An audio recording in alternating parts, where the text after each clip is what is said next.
जिस प्रकार झारखंड राज्य में ईडी की कार्रवाई जो है भ्रष्टाचार पर लगातार बढ़ रही है और इसके कार्रवाई के दायरे भी बढ़ते जा रहे हैं।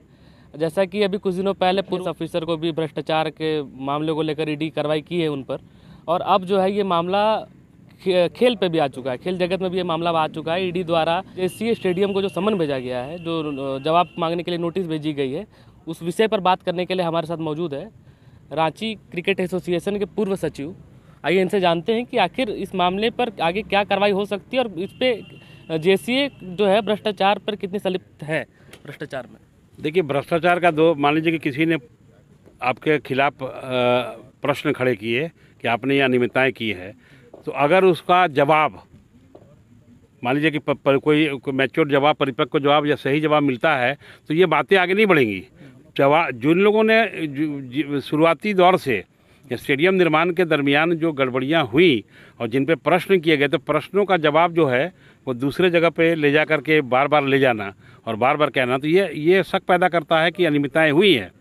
और जो अनियमितताएं हुई है उसके लिए जवाब आज तक जो पिटिशनर हैं, जो परिवादी हैं, उन लोगों को नहीं मिला।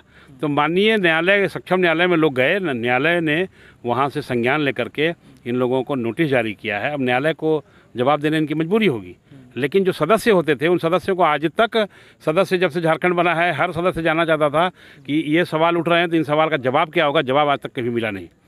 तो जो 196.23 करोड़ रुपए का घोटाले का आरोप लगा था, वो एक एफिडेविट के तौर पे बीसीसीआई के पूर्व सचिव ने माननीय सर्वोच्च न्यायालय के समक्ष एक एफिडेविट हलफनामा के द्वारा दाखिल किया था, जिसमें ये अमाउंट आता है। उसमें infrastructure development, cricket players development और 3 मद में ये सब पैसे जोड़ करके 196.23 करोड़ थे। अब स्टेडियम निर्माण के लिए अलग से पैसा आया। मैं 2 ही 3 बातों को आपके पास सामने रखूंगा जो आपको प्रमाणित कर देगा कि अनियमितताएं हुई हैं।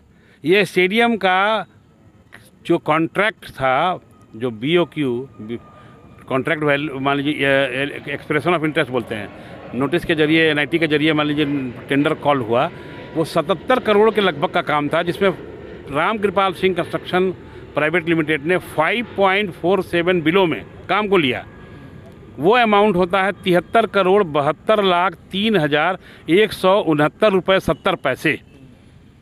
9 मार्च 2009 को उस ठेकेदार को 68,41,11,000 रुपया का एडवांस दिया जाता है बिफोर एंटरिंग इनटू एग्रीमेंट, और एग्रीमेंट होती है 14 मई को। तो पहली अनियमितता तो यही हुई।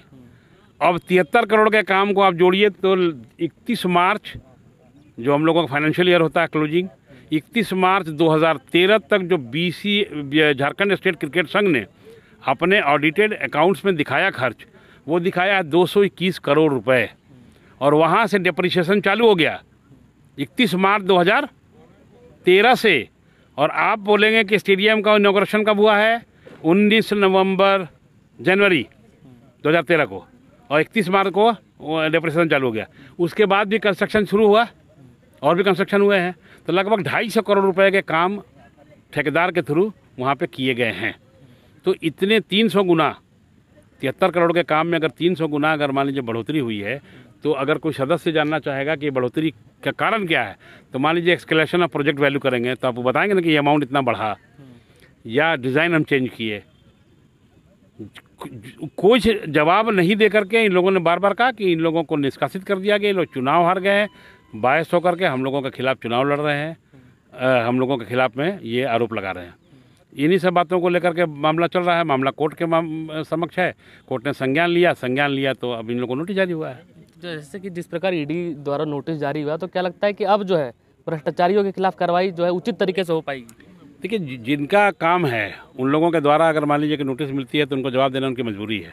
हम एक साधारण एनुअल मेंबर थे, उससे हम फिर लाइफ मेंबर में कन्वर्ट किया गया हम लोगों को 2010 में, फिर हम लोगों को निकाल भी दिया गया। तो हम लोगों ने जब हम सदस्य थे तो हम मीटिंग के दरमियान जब प्रश्न करते थे या लिख के दिए हुए हम लोग, 20C क्लाउज में एक बायलॉज के तहत हम दिए गए हैं। इस एसोसिएशन के 40 बायलॉज अमेंड हुए हैं। तो बहुत सारे कारण हैं कि क्यों हुए, क्या हुए, सब पे नहीं जाएंगे, लेकिन प्रथम दृष्टया जो है प्राइमा फेसी आपको देखने से लगेगा कि जो टेंडर वैल्यू है, टेंडर वैल्यू से 300 गुना अगर कोई प्रोजेक्ट वैल्यू बढ़ता है तो उसमें अनियमितताओं की जांच होनी चाहिए। एक आखिरी प्रश्न ये रहेगा, जिस प्रकार अभी JCI स्टेडियम के जितने भी सदस्य हैं, तो क्या लगता है कितने उसमें से खेल प्रेमी हैं या खिलाड़ी हैं या क्रिकेटर रह चुके हैं? तो क्या लगता है? देखिए, क्रिकेट ऐसा है खेल है हिंदुस्तान के अंदर में, और जब से IPL आया और जब से IPL के मार्फत जो जिला राज्य संघों को जो सब्सिडी जा रही है 100 करोड़ हर वर्ष अगर जाते हैं किसी राज्य संघों को, तो किन लोगों को किस वजह से क्रिकेट से प्रेम जागा वो तो समय आने वाले पर आप लोगों का आकलन करेंगे। लेकिन क्रिकेटरों का बहुत अहित हुआ है, क्रिकेट का बहुत अहित हो रहा है। सिर्फ अंतर्राष्ट्रीय मैच के आयोजन से आपका बडिंग टैलेंट जो है, बडिंग क्रिकेटर्स जो है वो नहीं निकल पा रहे हैं। झीलों में क्रिकेट मर रहा है, इंफ्रास्ट्रक्चर डेवलपमेंट के नाम पे और मैदान नहीं बन रहे हैं। एक अंतर्राष्ट्रीय मैच बन करके वहाँ पर मान लीजिए कि कमर्शियल यूज़ ज़्यादा हो रहा है, 2 साल में 3 साल में एक मैच होता है, लेकिन उससे जो होने वाली आमदनी है वो आमदनी क्रिकेट के हित में जानी चाहिए। ये हम लोगों की चाहत है, मांग है, और हम लोग चाहते हैं कि बीइंग ए क्रिकेटर और बीइंग एडमिनिस्ट्रेटर कि वो क्रिकेट के लड़कों के लिए, खिलाड़ियों के हित में जाए और खेल के लिए जाए।